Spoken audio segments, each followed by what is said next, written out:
Ang nakaraan, nai-report na sa kapulisan ng mag-asawang Don Julio at Doña Hilda ang pagkawala ni Carlos, at nakilala na rin ng barkada si Joselito.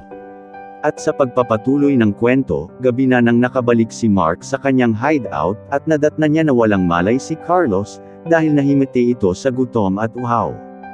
Hindi malaman ni Mark kung ano ang gagawin, hindi niya alam kung buhay o patay na ba ito. Sa sobrang pagkataranta ay tumawag ito ng tulong, kinalagan niya muna si Carlos at tinanggalan ng busil sa bibig.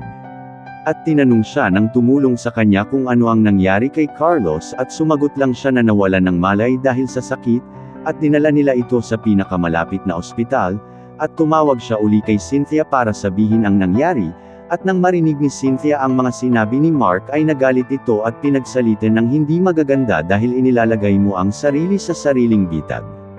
Hindi na maalaya ni Mark, na nag-report sa pulis ang tumulong sa kanya na nagngangalang Gerald, kaya ito biglang nawala.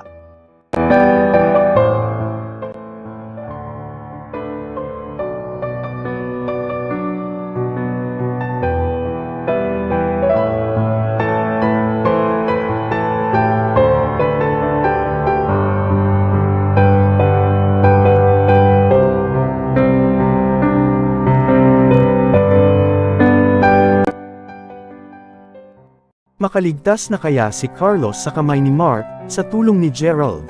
Abangan ang dalawang huling natitirang kabanata sa kwentong Minsan Lang Kitang Iibigin sa panulat at kathang isip ni Batang Rider.